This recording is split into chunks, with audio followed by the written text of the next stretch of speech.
following is a production of DallasCowboys.com and the Dallas Cowboys Football Club. How about them Cowboys?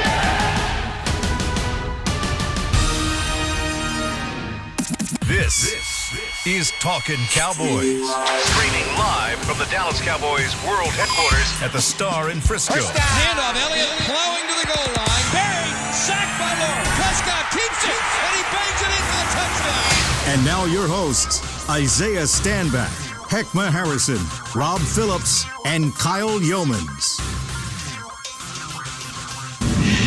It's a Monday edition of Talkin Cowboys presented by Geico on DallasCowboys.com. Streaming live coast to coast and around the world virtually via our SWBC Mortgage Studios. And boy, is this an important month for the Dallas Cowboys as March is here. It is March 1st, and we have March Madness to talk about, and I'm not talking about college hoops. I'm talking about contracts because Dak Prescott and the deadline, the countdown, all of it is coming down to single digits. Just a couple of days away, March 9th, the tag deadline to find out whether or not Dak Prescott will be the Cowboys quarterback in 2021. And we're going to talk about it here on Talkin Cowboys. Kyle Yeomans, Isaiah Stanback, Rob Phillips, and Heckma Harrison.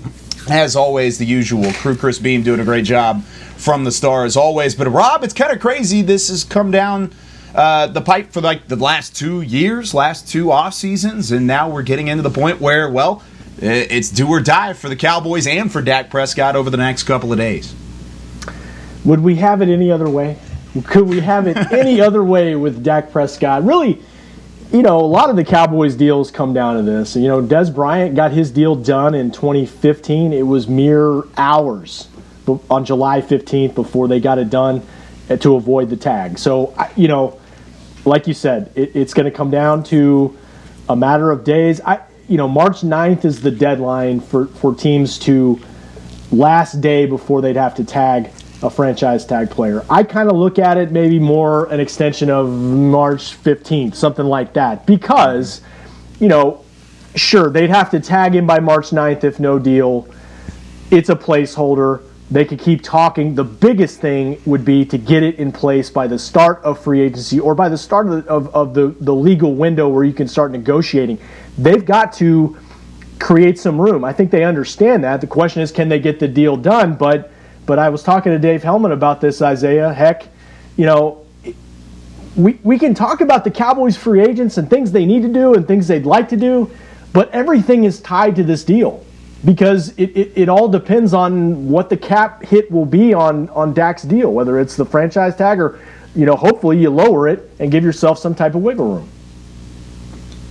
Isaiah, how nerve-wracking is this from a player standpoint whenever it does have a lot to do with the agents, with the front office, with the team situation? I mean, there's so many different factors that go into it. We've hit it all before on this show in previous episodes, but is there any kind of nerves whenever it comes to a player standpoint because you don't really know what your future is going to look like? Man, from Dak's standpoint, I would say no. I mean, I really feel like Dak is in control of this situation. I think he has the upper hand in these negotiations, and I don't think that the Cowboys necessarily like that. I think that they're going to try to lean on the fact that, oh, you're hurt, we don't know if you're going to come back. I think he feels pretty confident that he's going to come back healthy. And if they want, they know if they franchise tag him again, he's not coming back. And that's a leverage that I think that he has. He's one of the best quarterbacks in the league. They sucked without him. He's getting healthy. There's reports that he's getting healthy. He's the hands down leader of this organization. He is the face of this organization. Without him, they have no direction really. So I think that he's in total utter control of this. So I don't think that he has any stress at all. He's like, either I'm going to get paid a lot of money this year, and then I'm gonna double down next year, or they got to take care of me right now. So I think he's perfectly fine. He's focused. He's probably over there just focused on his rehab. Heckma, what do you think about that? Well, I mean, I think Dak is in the driver's seat. I agree with Isaiah and what he's saying about it. But really, the franchise tag kind of doubles as an interim tag for like interim coach, interim quarterback. All of those things are not culture building, right? And Isaiah, you've talked a lot about the culture of the Cowboys and how do you build that. It's really hard to build around a guy or guys to get behind him, not knowing what his future is going to be. And if you think about, the rumblings of other teams and guys looking at Dak's situation, a guy that's a day 3 pick that has worked his way, pulled himself up and done it all the right way and still not be rewarded. I think that's got to give some guys, even within the organization, pause. Why hasn't Dak gotten played yet? What are the deals or parameters within this contract negotiation that the team does not agree with and reason why we can't get it done? I mean, I've finally gotten to the point where, I've always been like, I think we're going to get this done. We're going to get this done. But lately, I'm just feeling like even from both sides, no one has said anything. And with all of the Russell Wilson talk and all the trades and all those other things in other areas, it just gives you pause because you don't know if this is actually the priority or if the front office is looking already in a different direction.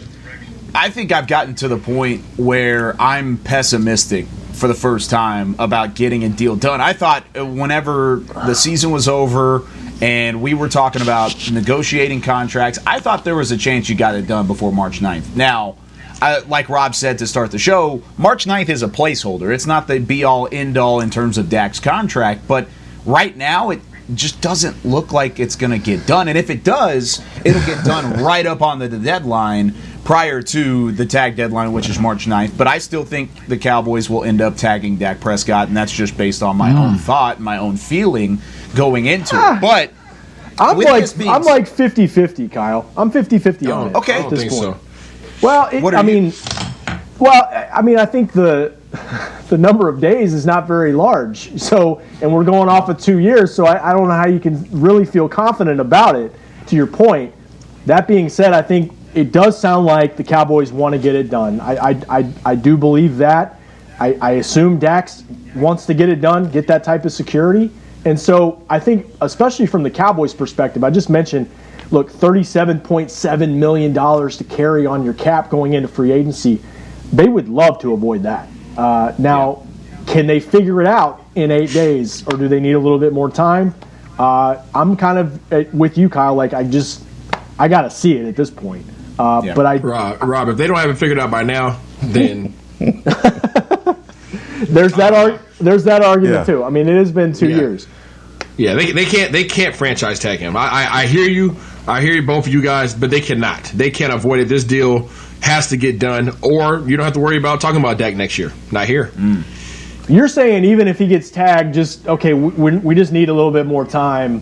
We're not quite done yet. If he gets tagged, period. If I'm Dak, no, I'm not doing that, because at what point are you going to allow them to continue to take advantage of you? So if I'm Dak, you've had 2 years to figure this out, player. You know what I'm saying? Like that's what I'm talking to. Hey, Mr. Jones, look here. If you haven't figured it out by now, then I'm gone. I've done everything that I can do. I have given everything that I have. I have led this organization. Every test that I've been given, I've knocked it out the park. What else do you want from me, right? And if you don't think that is enough by this point, don't tell me that you only have 8 days. You've had these last 2 years, as Heckman said, right? Yeah. So don't try to make it seem like it's, oh my gosh, I need more time. No, you don't. Because if you don't value me to this date, then you don't have, trust me, you don't have to worry about me. You won't have to worry about me, and that would be my stance if I was Dak. Well, I got to say this, guys. It's an old saying: if you don't know your history, you're doomed to repeat it. The Dallas Cowboys organization, if you just look at the history of the organization and some of the bad quarterback decisions that's been made, it is just pretty much handcuffed us over the years. I mean, you could go all the way back to the 80s of Gary Hogelboom, Steve Pallure. You could go to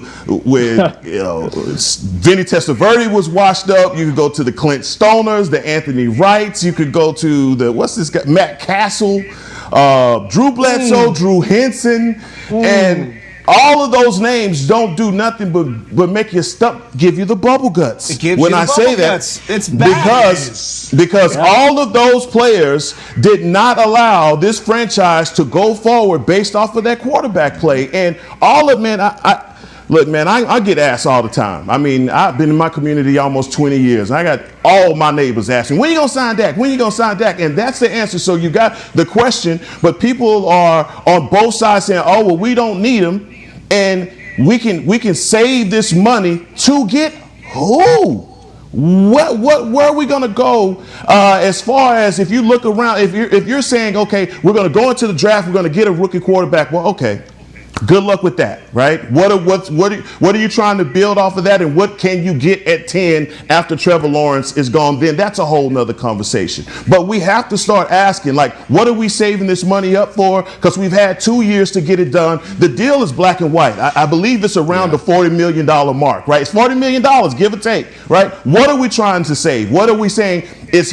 Russell Wilson is $36 million. Are we saving $4 million? But what are we doing? Right? And that is my point with this whole argument about Dak being good, not great. Like guys in ESPN are saying, he's good, he's not great. Does he deserve Aaron Rodgers? He's not Aaron Rodgers. It's just too much going between. Let's get the deal done so we can start building for the future around our franchise quarterback. No, you make a fantastic point, because everything falls in line with the Dak Prescott deal. Because we can talk about Dak Prescott all the way up until that deal is signed. When it comes to other topics, and sure, there are other topics, that defense, the special teams, the coaching staff. I mean, there are so many different other topics, but until you figure out what's going on with Dak Prescott, you can't move on to those topics, because it starts the domino effect. It starts the talking point for the rest of this Cowboys organization, because we talked about crossroads 2 or 3 weeks ago on this show, and we haven't figured out which way we're going. We're still standing right there at the crossroads to figure it out. Yeah. And Isaiah, you kind of started shifting my thought process in terms of the leverage in this situation with the Cowboys and with Dak Prescott, because specifically with Dak, if they tag him at the March 9th deadline, what incentive does he have to sign a longer-term deal with Dallas after the March 9th deadline prior to the draft? There's really no incentive. You're going to make $38.1 million, and you're going to make a ton of money, which is probably more than you would even make on your first year as a salary player with the Cowboys anyways. I'm just saying, you're going to make a lot of money. Look at it like this, Kyle. It's kind of like some of the situations that I would imagine like that Rob has been in, or maybe even Heckma back before he got locked down by Miss Nikki. So it's like you could date somebody for a long time, right? And at a certain point, the lady's going to ask for what? She said, "You need to make a commitment to me." Yep. You need to make a commitment to me, and if you're unwilling to make a commitment to me, right? That's how I did it with my wife, right? I can tell y'all this story, okay? So my wife, I was dating her, might have been dating a couple other people at the same time, and at a certain point, she was like, you know what? If you don't commit to me right now, and if I walk out that door, you won't have to worry about me. I'm not going to be around. I'm still going to love you, but I'm going to be going on to the next one, right? That was your March 9th. That's March 9th. That's March 9th. March 9th is D-Day. Hey, listen up. If you don't commit to me, all right, if you don't put a ring on that thing, a.k.a. $40 million, all right, I'm gone, and you won't have to worry about me. So that's the same thing. And as you guys start looking through, as we all start looking through all these different organizations, it's an identity thing. It's not only just a quarterback thing. It's literally an identity thing. So if you go through the top organizations in this league, right, the New England Patriots their identity was who? Tom Brady, right? And Belichick, right? Yeah. You think about the New Orleans Saints. We don't know for sure Drew Brees walking away, right? But he's walking away. Yeah. Drew Brees walks away. What's their identity? Alvin Right? Kamara? So you start looking at somebody, Aaron Rodgers. If he walks away from Green Bay, what happens? Who are they? We don't know. Yeah. Right? So you start looking at all these different organizations. If you don't have that guy, not only are you trying to fill not only a void at that position, you're now trying to figure out the identity of your team.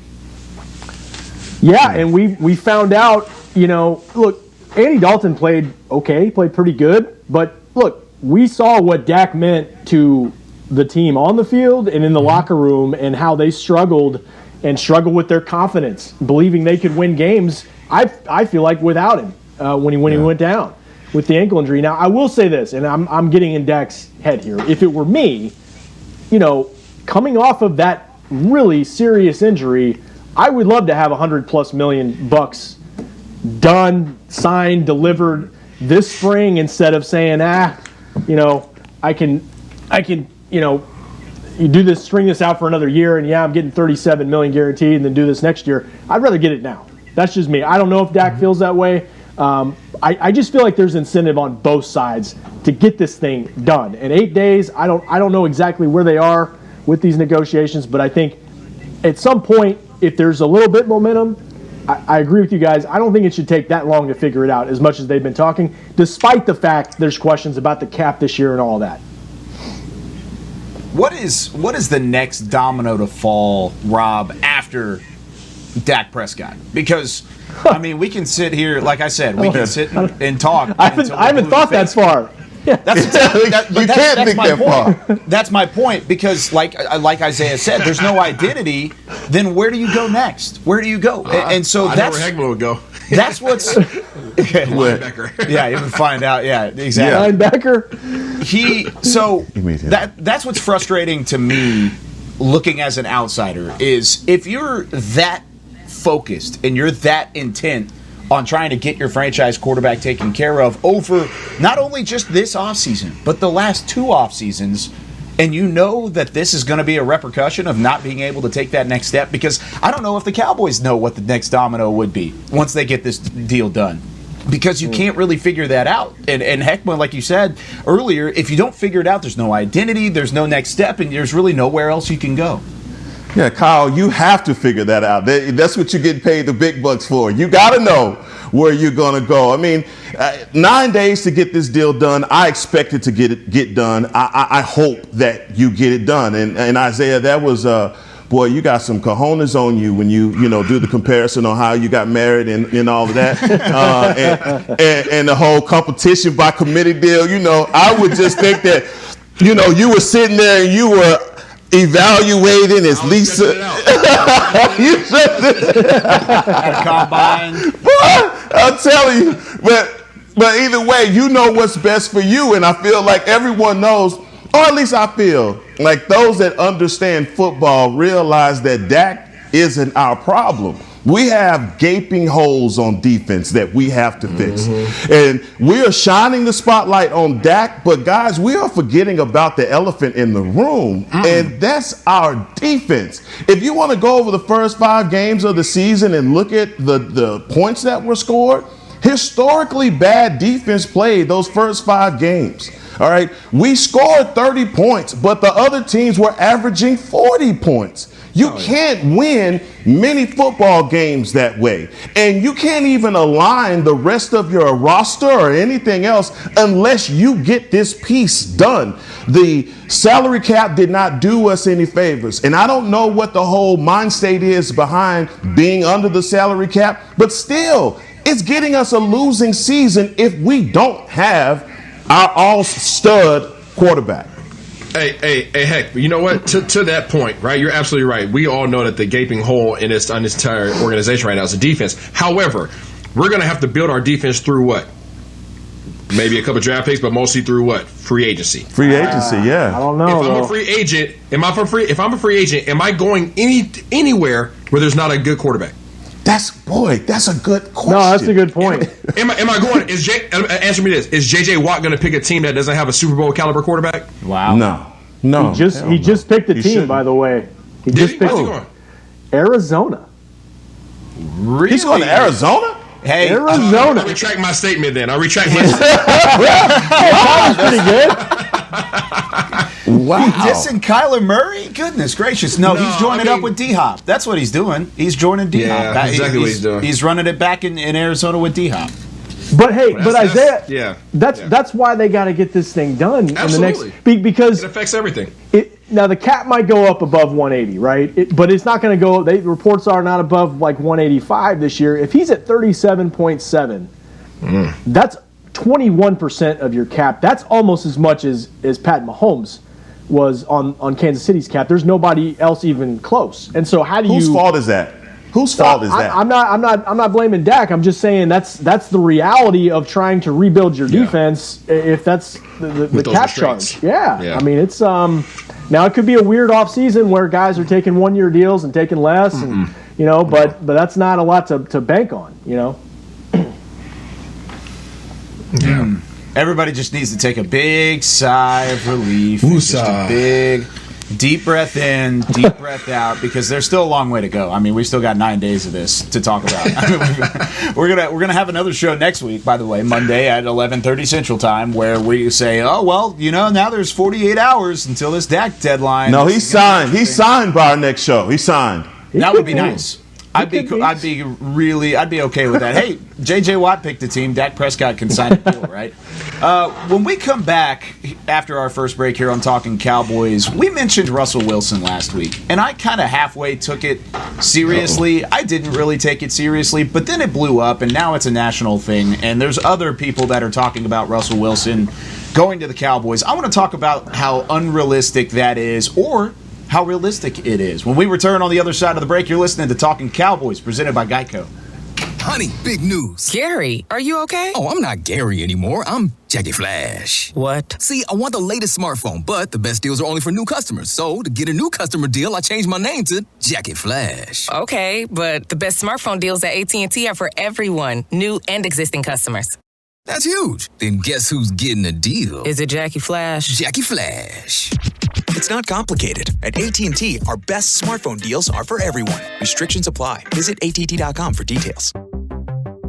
There's nothing as unique as our eyes, which is why Essilor pioneers ways to make lenses as unique as you. Verilux for super sharp vision, Essential Blue for protection, and Crizal for freedom from glare. 3 cutting-edge solutions in a single unique lens. So whatever your needs, insist on Essilor. Visit your local Essilor experts and find the perfect lens for you. See more, do more, Essilor. We're back with a tasty treat that's sweeping airwaves and taste buds. It's new Dr. Pepper and Cream Soda. Let's take a listen. Dr. Pepper and Cream Soda's here. A new combo that's music to my ears, okay. Let's play. Cream Soda and Dr. Pepper time. Pour it in a glass of ice. Ah, music to my ears and mouth. New Dr. Pepper and Cream Soda. A delicious duet. The Cowboys way, where 16 Hall of Famers and 5 championships shows us what success looks like. Where turkey is always the second best part of Thanksgiving Day. Where we are all defined by one single thing, the star. Where we as fans know it's our job to keep the tradition going. Bank of America is proud to be the official bank of the Dallas Cowboys and to support the quest of living life the Cowboys way. Copyright 2020, Bank of America Corporation. Back to Talkin' Cowboys. Back here on Talkin' Cowboys from the SWBC Mortgage Studios, as always presented by Geico. Whether you're watching from home or you're cheering in the stands with Essilor lenses, you can see every exciting play. Book an appointment at your local Essilor experts and see what Essilor can do for you. See more, do more, Essilor as always. And by the way, gentlemen, speaking of Essilor lenses, Heckma Harrison's Essilor lenses made his ESPN college basketball debut. Like that. I mean, it wasn't his debut, it was his Essilor lenses basketball debut the other day at North Texas taking on Marshall in women's basketball. How'd that go, Mr. Heckma Harrison? Mine went good. I could definitely clearly see the court, and just with the glare resistance and all of the non-scratch lenses, man, these things are really awesome, guys. And I had an awesome experience getting these. The Essilor people are phenomenal. You guys, I can't wait till you get a chance to do it. I can't wait either. Yeah, I can't. I can't wait either because Heckma broke the rules and went before he cut me. Mention this followers. Yeah, right. Mention this going into during the last segment, rather. But J.J. Watt just signing with the Arizona Cardinals a couple moments ago. 2 years, $31 million, 23 of that guaranteed to go join a defense that torched the Cowboys quite a bit on Monday Night Football in Week 6 this past season. Rob, what are your initial thoughts on JJ's deal? One of the more polarizing defensive figures the NFL's seen the past decade. I like his tweet. He broke the story with like a superimposed shirt on it. Squatting. Source me. I love that. I mean, he's going to make their defense instantly better. They've got some pieces on offense for sure. I wonder if that's the best offer he got. I mean, that's pretty good. 23 guaranteed over 2 years and 15 a year, pretty good. I kind of thought he was going to stay. I thought he was either going to sign with one of the Bays, either Tampa or Green Bay. Yep. Or maybe one of those AFC teams that's got money, like an Indianapolis or something. But interesting signing. Arizona, NFC West, man. It's a pretty solid division. Yeah, nothing but respect for J.J. Watt, man. He's Mr. Houston, Texas, and, done a phenomenal job. I thought last year, man, the production was down. I don't know if it was just because no OTAs and time to prepare, but still, with the injuries and all the things that he's had, he's a guy that I put up there amongst the guys that need to get a ring to cement their greatness, right? To a certain degree, guys get to a point in their career where the last thing is getting a ring. And so, P, that's what I thought. I thought he was going to Tampa Bay. That 3-4 system that they have, it fits him ideally. But when you have a secondary like, the Arizona Cardinals have, Buda Baker, J.J. Watt, maybe they keep, Simmons, the linebacker from Clemson, and who knows if they keep Pat P. But they're solidified on their defensive end, and offensively with Kyler Murray, they're not going to do anything but get better. So kudos to J.J. Watt. Man, with the NFC West being as good as they already were last year, and then you have the deal that L.A. made with Detroit to bring Matthew Stafford. I mean, they're getting good again. I mean, you look at Arizona, they're a young team that's continuing to build. Now they're adding this veteran presence in J.J. Watt. I mean, that's a cutthroat division. But then you look up north to the team that's really run that division over the last couple of years, to Seattle, and the Seahawks have a lot of question marks around Pete Carroll, around Russell Wilson and his future with the Seahawks. And, of course, the Cowboys kind of got roped into that last week. And one of the big things that I saw last week, or at least storylines, was potential trade rumors from, of course, Russell Wilson going from Seattle to Dallas. And then also guys like Dan Orlovsky on ESPN, who I have respect for. I have respect for as a journalist, but not really at the same time, because he does throw a lot of potatoes at the wall and tries to get it to stick as much as possible. Stephen A. Smith, a lot of the same thing there. And I think ultimately they don't understand how tough it would be on the Cowboys, on the Seahawks, to get a deal done. Then you have other people on Fox Sports 1 saying that, hey, guess what? You can throw in Ezekiel Elliott to try and make this thing work. Well, that doesn't work for either side. It doesn't work for anybody at all. Players, teams, it doesn't matter. So my thought process here, and we talked about it last week on Russell Wilson, but Isaiah, how tough would it be to get Russell Wilson to Dallas? And is that even remotely realistic, or is it even worth even talking about? No, it's not worth talking about. I know we talked about it briefly, but it won't happen.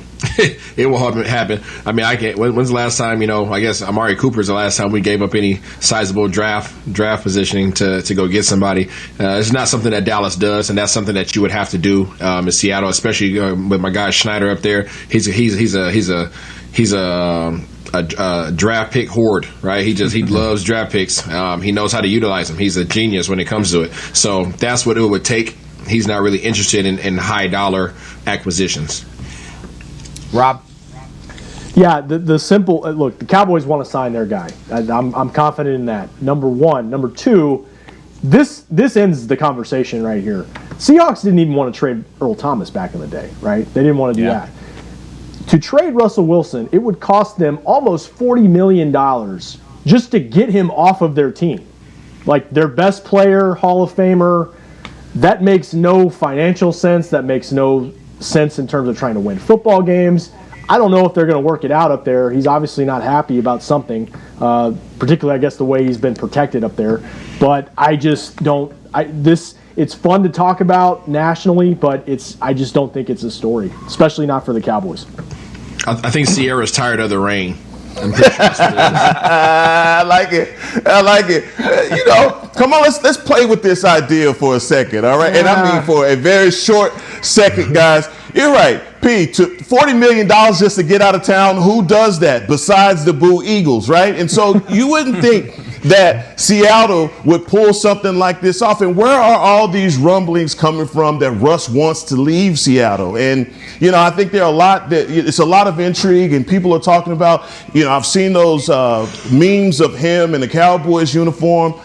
I love Russell Wilson. I think he's one of the good guys in the league, and he stands for family. You can see everything about him is good Christian values. I love that, but I love that for him in Seattle, right? And you talk about the rain. The only rain I want to talk about is rain Dakota Prescott. Yeah. All right, that's it. And look, if we're just talking about production from both of these players, just do a comparison between Dak in his first 5 years and Russell in his. The numbers are damn near identical, where Dak in his fourth year almost threw for 5,000 yards. Again, that's an 8-8 season, but people love to talk about the numbers and all of those things. Let's stay consistent.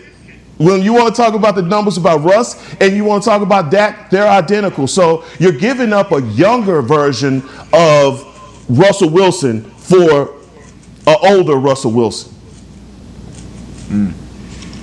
Yeah, whenever you look at the conversation as a whole, it doesn't make any sense. And like Rob said, pure $40 million to get Russell Wilson out of town, that's enough already to say this isn't worth doing. This isn't worth talking about. Yet a lot of people are looking at it. A lot of people are excited about, hey, he could potentially go to the Cowboys. Russell Wilson's not going to go anywhere unless he says he's sitting out. And if he's going to go somewhere, it's going to go to a place that can take a little bit of that cap hit, which the Cowboys can't afford to do right now because they're not that close at the moment. Now, I'm never one to go after media personalities and even call people out on that regard. But do it.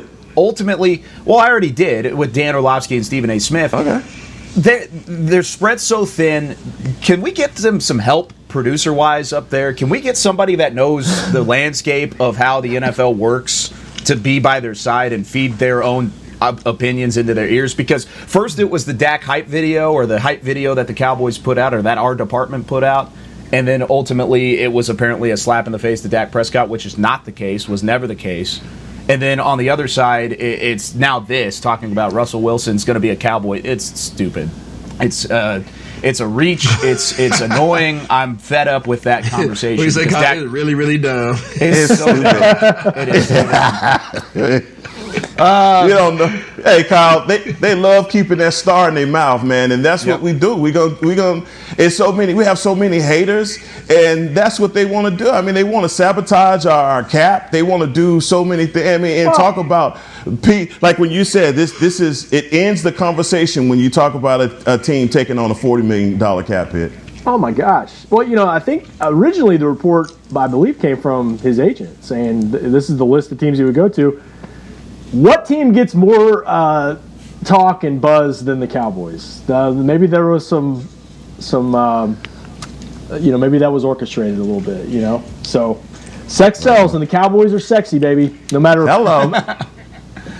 Always have been. And that's why, that's once again why this whole situation is so explosive and it's so volatile, because at the moment, you don't know what direction this Cowboys team is going to go. And I asked this question a while back on the show, but I'm going to ask it again to you guys, because last week we did talk about Russell Wilson and how good of a quarterback Russell Wilson is. But is Dak Prescott worth the money? Simple as that. Because I want to go around the horn here and answer this question. I want you to answer it truthfully, because if not, I'm going to call you out. Because both of you guys, or actually almost all three of you guys last week, said that Russell Wilson is a better quarterback than Dak Prescott. But does that mean that he's still worth the money as a franchise quarterback moving into, of course, what will be his second contract? Do you think that's a realistic thing for the Cowboys, Rob? Yes, I've been pretty consistent all throughout months and months. I think they should re-sign Dak. I still think ultimately they will. It may not get done in the next 8 days. The reasons why, I've got 3 reasons for you. One, the cap will continue to go up, and quarterback salaries will continue to go up. So, yes, it's a lot of money to sign Dak, but it's going to be even more money to sign Dak in future years. So, the salaries will only continue to rise at this position. Go ahead and get it done. Go draft another one is a popular thing, right? Well, look inside the NFC East and see the teams that have been drafted in the top 10, top 15. They're not around anymore, or there are question marks about Daniel Jones in New York, whether he can pan out. It's not that easy. And then also, I think there's also a misconception about teams can't win with a quarterback absorbing a huge percentage of the salary cap. I don't agree with that. I think there's been some chances there that haven't worked out for teams, and ultimately you got to have a really good one. And you pay Dak for what he can be, not just what he is right now. Heckma. No, I think I've been consistent also about Dak Prescott and getting the deal done. I mean, when you talked about Russell, we were just saying if all else, if this was a guy that you would go to, would you decline Russell Wilson? And the obvious answer would be hell no. You'd sign Russ in a heartbeat, right? But with no factors being thrown in there. No added money or picks or whatever it would take to get him. You're talking just straight exactly. Swap. That's what I'm saying. You'd be stupid to not, consider that if there's no way that this deal can get done. But I just feel like from an organizational standpoint, looking around the league, there aren't 31 other teams that wouldn't sign their all-everything quarterback, and we have let this thing just accumulate, just be Groundhog Day when we have to put this behind us. I mean, I said it before, I say it again. We can't. It really is putting us in a situation where we cannot get anything else done until we get this done. And if we're not going to get that, if we're not going to get Dak's deal done, then that changes the draft show.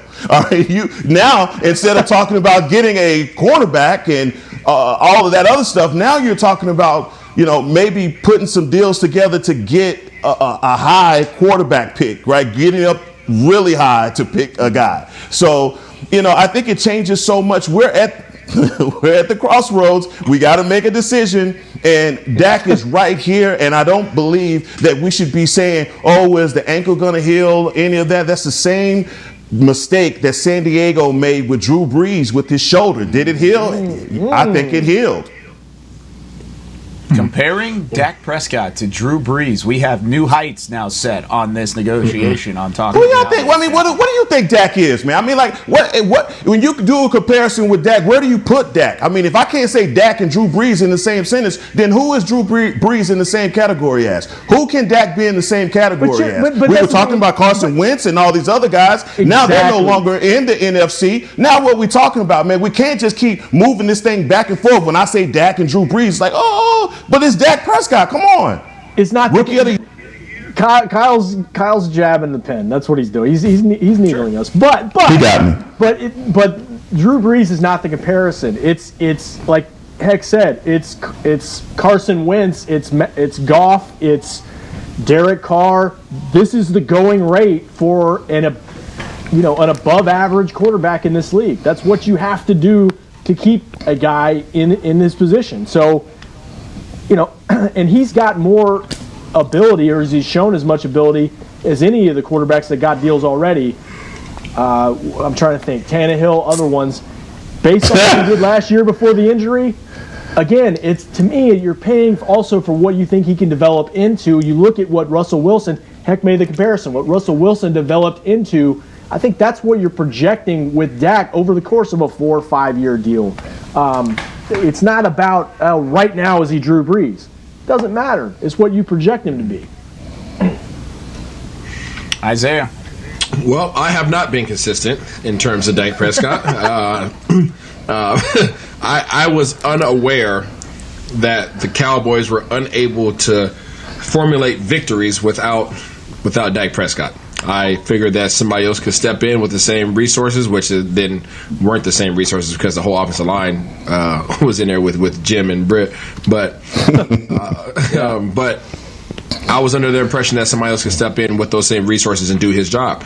I was wrong. Andy Dalton came in and he did once he got his feet underneath him, once he had a decent offensive line in front of him, he started doing the do. But then we got to the last little moment there, and he kind of fell off the wagon a little bit. So Dak Prescott to the Dallas Cowboys, yes, he's worth it. Dak Prescott to other organizations, I don't know. I don't see other organizations There will be other organizations that will pay the money, but I don't think he's nearly as valuable to those organizations as he is to the Dallas Cowboys. So to answer your question, yes here, no, not so much other places. So where would that leverage lean then? Would that lean toward you have no leverage. Or would that lean toward Dak Prescott if you're saying where would that lean? Because I don't really know what to make of. Is he valuable to us or is he valuable outside of it? Yeah, no, I mean, so you're asking, is he worth the money? Here in Dallas, absolutely. Pay the man. Pay the man. Out there on the market, he'll probably get the same money, but it won't be to this type of organization, if that makes sense, right? It'll be a lesser tier organization that will pay because they're trying to leapfrog themselves into a conversation of respect. But as a Dallas Cowboys, you already have somebody here who has a respect of the city. He has a respect of his team, and he has a leadership aspect that comes along with it. And yeah, you need to pay him. Come on, Zay. That's what I'm saying. We talking about the money. So it doesn't matter if it's Buffalo, San Francisco, no matter what, they're gonna pay him the money that he's worth. Absolutely. Buffalo has a quarterback. Yeah, Buffalo has a good quarterback. I understand. We're just putting out names right now. No, for sure. Yeah, no, for sure. No, I'm with you. Heck. So yeah, that was a long way of saying yes, he's worth the money. But it's all context. It really is all context. Gotcha. It really is. I mean, is he worth the money to Bill Belichick? I don't think so. Bill Belichick wouldn't pay for that. But Bill Belichick has gotten away with it with the quarterback that's been willing to take less. Absolutely. So that's what I'm saying. It's all about the scenario, right? In Dallas, yeah, he's worth that. You have to pay him that here in Dallas. If you try to say, hey, if Dak tried to take his agent went to go have that same conversation with New England, then it's not happening. It's not happening. Now, does that take his value down more? No, he's still the same valuable quarterback. However, they're unwilling to pay it. So guess what? To them, he's not worth it. I don't know if I agree on that. I think he would be just as valuable in Dallas as he would be elsewhere. Because, I mean, that's what we're talking about here is leverage and negotiation. And, hey, he's going to leave if we tag him after 2021 anyways, right? I mean, he's going to get that same kind of money. It's going to go right with what the market has to say from a quarterback standpoint. And if you're saying that he's not valuable to other franchises as much as he is the Cowboys, isn't that the problem that the Cowboys have right now is trying to figure out whether or not he's valuable, period? I don't know. I'm trying to kind of piece together what you're saying here with the current situation. I guess take it like would another team have paid Jalen Smith what they paid him? At the time, maybe, because they were trying to get ahead of the curve. Now, no. Nobody would. The Cowboys would. Nobody would. But you got to understand, Jalen Smith didn't sign a deal that made him the highest paid linebacker in the league either. So you talk about a team-friendly deal. Jalen Smith's deal was a team-friendly deal, which you're asking Dak to sign. We just gonna agree to disagree on this one. I just don't think. I think when you talk about is somebody worth it, right? When you just take that broad spectrum question right there, that value has to be equal amongst every organization, right? Would every organization pay this for that quarterback? And I don't think we can undoubtedly say yes. I don't think we can say yes. I think New England would be giddy to have a chance at Dak Prescott. And $40 million? Even with the money, I still think they would be giddy. They did it That's with what Cam we're talking Newton. about, right? I know Cam Newton's money was nowhere Cam close Newton's to getting paid like $20. I know. It wasn't close to $40 million, but I'm saying it worked out that way whenever they went and got a big name, former MVP, and they went and grabbed Cam Newton, paid him $20, and then he ended up being on the bench. The question is, would every organization pay Dak $40 million? And I don't think we can say yes. I think they would. I do. I think he's worth that money. And I've been consistent, much like how you guys talked about it. Yeah. Isaiah, I do respect, talking about specifically early in the season, I mean, you weren't there. You were saying Andy Dalton's going to step in and be just fine. I did say that, yeah. I think we're all on the same page now that Dak is the guy. Dak is the guy that needs to be Absolutely. done. That's what I say. Here in Dallas, the answer is yes. I think you guys are both right because I think, Kyle, I agree with you that I think, he's healthy and he's back to where he was and there's confidence, obviously, that he will be, then that he can bring that type to every team that needs a quarterback. At the same time, I think Isaiah, he's become the face of this franchise. I mean, he's become not just the guy on the field, but their emotional leader. a guy that can connect with everybody in the locker room. I mean, and he's a guy they drafted. So I think it means more to re-sign a guy that you've built and invested so much in. So I think y'all are kind of both right from that perspective. No, and I think it's a weird argument, though, too, because when you look at a guy like Jimmy Garoppolo, when he signed in San Francisco, he wasn't a proven commodity, but he signs for one of the highest contracts for quarterbacks at the time at $26-27 million. He goes to a Super Bowl. For all intents and purposes, they should have won the Super Bowl. They were one Jimmy G missed pass away from actually winning and milking the clock to be able to win a Super Bowl. So to say that all of those things, and I understand where you're coming from, Isaiah, when you talk about what the market will demand for Dak if he does leave Dallas. I just still don't think that has the same kind of weight, because you know damn well that teams are going to play him what he's worth currently, what the market value says that you pay a quarterback of his caliber. I do get what you're saying, Isaiah, because there's a difference, but that's what I'm about to say is I think there's a difference between value and a franchise face, and morality almost, because at the end of the day, and you know this more than any of the four of us do, but football's a business, and right now, that's what's happening. If this was based on Dak Prescott being a leader or being a franchise face and being the Mr. Cowboy too, with the 4 jerseys on the walls, then he would have been signed in 2017. It would have been done already.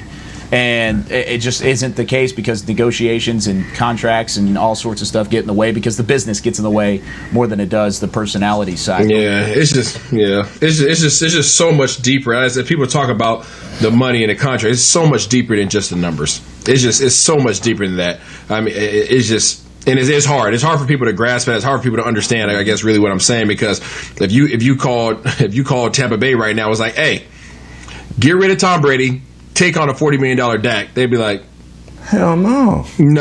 Well, they're in a good situation. They just won a Super Bowl. But again, though, I'm saying it's all dependent on the organization and the position that they're in. It's not so clear cut as, is he worth it? Yeah, okay, yeah. A lot of teams will pay him 40. But then there's some teams who's just like, I'd rather take the $26 million man that's going to get me to the doggone championship. You know what I mean? Like, it's just, it depends. It really depends. Would people get behind Dak like they get behind Tom Brady? No. Right? Why? Because he hasn't been there and proven done that. Commodity. Right? He's not a proven. So and they're not paying nowhere near $40 million a year for Tom right now. Right? So again, I'm not disrespecting him. I'm just saying the facts. It's not the same. The way that Dallas needs Dak, every organization doesn't need Dak. No, I got that. It wouldn't be willing to pay him that. I'm sold. You're sold now? I'm sold. I mean, Isaiah sold me on that. Okay. Hey, he's a very good debater and somebody who can shift the mindsets of the masses. Isaiah Stanback, our resident Super Bowl champion. When we come back, we're going to get away from Dak Prescott. Thank goodness for everybody. If you tuned out, tune back in, please. Thank you. We're going to talk about free agents. Is this free agent market enough to get the Cowboys excited? And how can they build around what is the current roster before maybe Dak Prescott and or the draft comes up out of nowhere here over the next month or so? When we come back here on Talkin Cowboys, presented by Geico. Hi, I'm Clint Tillison with United Ag and Turf. When there's work to be done, a real workhorse can make all the difference. Like the Range Boss package. Our 5075E John Deere 75 horsepower tractor features a bell spear and loader and starts at $369 per month. And the price you see is the price you'll pay. No surprises. It works like a horse, so you don't have to. Visit UnitedAgAndTurf.com. Offer ends February 1st, 2021. Restrictions apply. See dealer for details. Now, let's get to work. Honey, big news. Gary, are you okay? Oh, I'm not Gary anymore. I'm Jackie Flash. What? See, I want the latest smartphone, but the best deals are only for new customers. So, to get a new customer deal, I changed my name to Jackie Flash. Okay, but the best smartphone deals at AT&T are for everyone, new and existing customers. That's huge. Then guess who's getting a deal? Is it Jackie Flash? Jackie Flash. It's not complicated. At AT&T, our best smartphone deals are for everyone. Restrictions apply. Visit att.com for details. Want to use what the pros use? How about the official men's skincare brand of the Dallas Cowboys? Jack Black. Right now, you can get the Jack Black Starter, a curated collection of Cowboys locker room favorites for just $10 with free shipping. The starter includes 4 Jack Black skincare favorites, plus a full-sized intense therapy lip balm. Go to getjackblack.com/Cowboys and use the code word TEAMJB. That's getjackblack.com/Cowboys. The Jack Black Starter, $10, free shipping. Since 1865, Stetson hats are American-made with pride right here in Texas. And Stetson is proud to be on the field with America's team. Want to show your Texas and team pride too? You can. By purchasing your own Stetson, you can look just like how the flag guys do on field at every home game. Stetson hats, the official crown of all self-respecting Cowboys, and your favorite football team. Get yours today at shop.dallascowboys.com or at stetson.com. Back to Talkin' Cowboys. Whether you're listening to Talkin' Cowboys or trading those DraftKings fantasy football players, with that music playing in the background, you can experience audio at a whole new level with Bose Quiet Comfort earbuds. Bose Quiet Comfort earbuds, the official earbuds of the Dallas Cowboys. Heckma Harrison, how do those earbuds feel? It's like a symphony in my head, Kyle. I love it. That's by far my favorite drop of the. I got it right this time too, P. I love it. The fluctuations of the voice weren't there, though, Heck. Yeah. It was. Nah. No, that was his ESPN voice. That was his college basketball voice. That was like a 68%. I get that. You didn't pass. Monday, dog. We always on Mondays. Next Monday, dog. I got you. Well, and that's the thing is we moved Say It With Your Chest to Fridays during the regular season, and now, of course, we're only on Mondays. So Say It With Your Chest Monday is 100% a thing, and we've been saying it with our chest here over the last hour or 45 minutes or so. But we've got about 10 minutes left. Isaiah Stanback, Rob Phillips, Heckma Harrison. I'm Kyle Yeomans. And Rob, tell me about some free agents.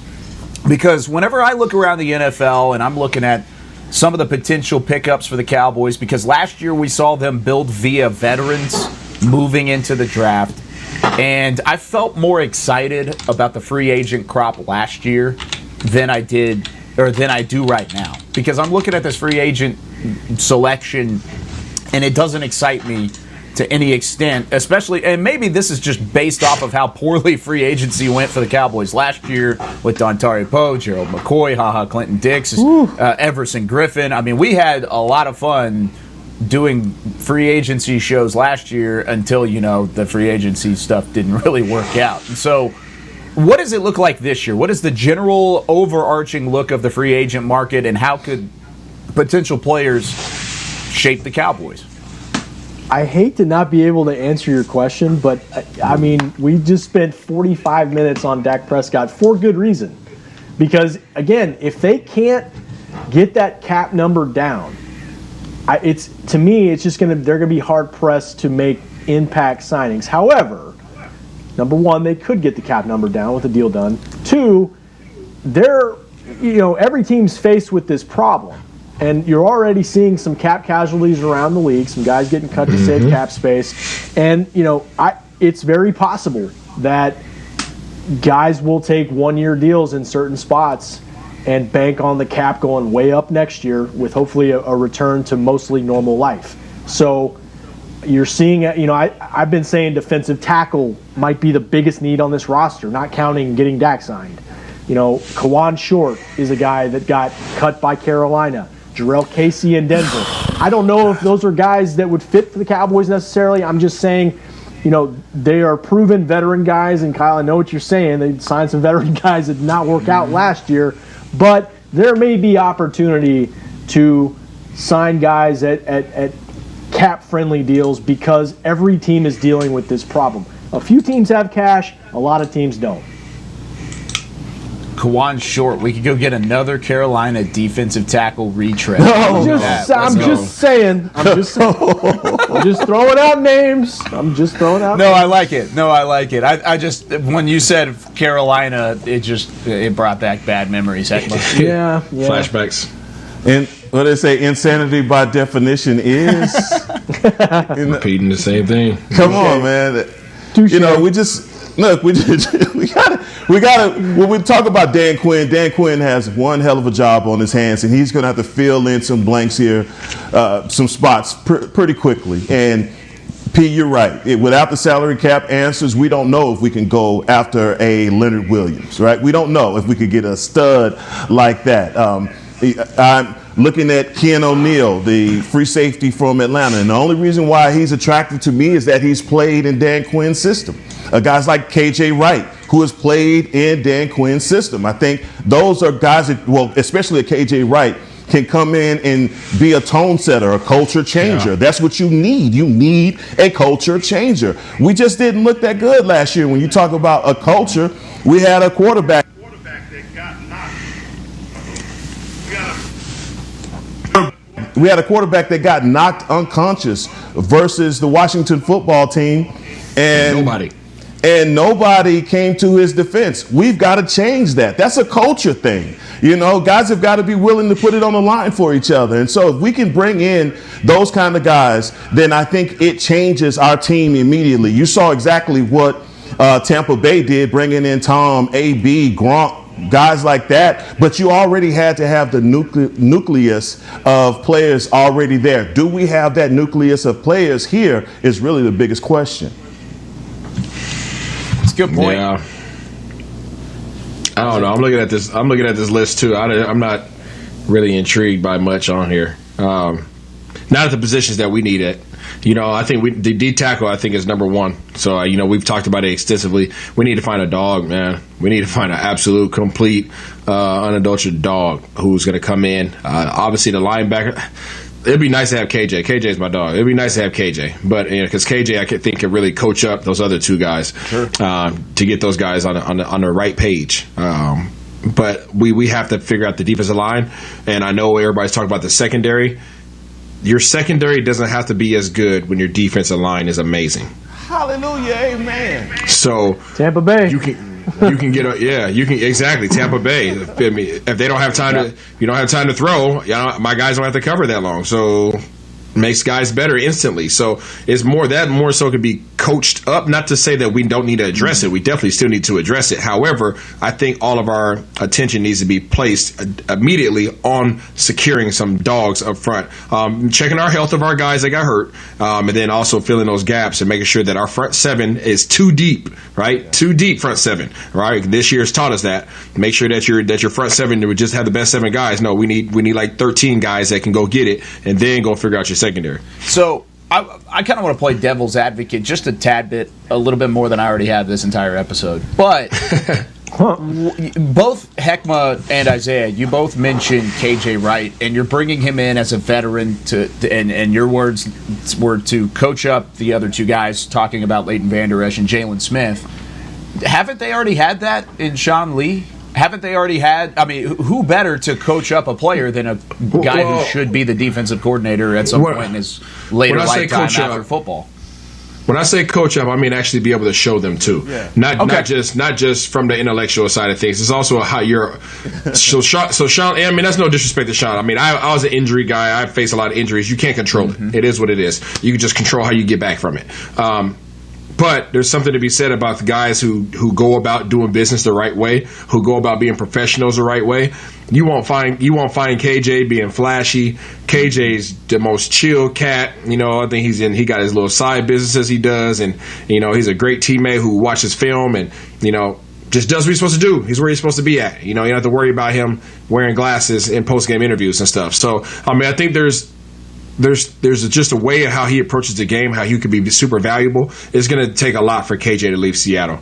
It would take a whole heck of a lot, just because he loves that city. He loves that city. And Bobby, and if JJ Watt signing to Arizona doesn't show everybody how powerful these brotherly bonds are inside the locker room, then you need to reconsider. So, you know, when you talk about KJ leaving, I don't see KJ leaving Bobby. They're connected at the hip. No, that's a good point. I love that. Yeah, I love that. And I'm not saying when I'm saying, Kyle, that any of these guys need a mentor. I mean, just system guys, a guy that has mastered the system that can show you how to play it. I mean, I just feel like Jalen, from one standpoint, he's just got to get out of his head and get back to being the athlete that he knows that he is. If he's going to go back to the mic, his responsibilities are going to be sideline to sideline. If LVE is going to go to the wheel, he's going to have to be able to close out, and he's also going to have to be able to cover. Those are things that we know in this defense with Dan Quinn is going to be asked of our linebackers. They need an example of that. Yep. Yeah, no, I agree. And I would be down for a KJ Wright signing, but I just wanted to throw that in there about Sean Lee already being there and kind of put what was different. And I agree with you. The fact that he can actually show on the field and he can actually play and has the ability and has that talent level, at least at this point in his career. Of course, we know Sean had it previously to the injuries, but KJ Wright could certainly do that. And hey, maybe he is a guy that could potentially find his way onto Dan Quinn's defense again and have some success. But that's going to do it here for us on Talking Cowboys. Well, I'm not going to promise that we're not going to talk Dak Prescott next week, because we're probably going to talk Dak Prescott next week, either as a signing or as a tag, or we're right back in the same spot and we're still sitting looking at the crossroads as we have been for the past 2 years. At the crossroads, as always. But for Chris Beam and Aaron Gonzalez back at the Star, for Isaiah Stanback, Rob Phillips, and Heckma Harrison, I'm Kyle Yeomans. See you next Monday, 11:30 Central Time on Talking Cowboys. This has been a production of DallasCowboys.com and the Dallas Cowboys Football Club. How about this, Cowboys? Yeah!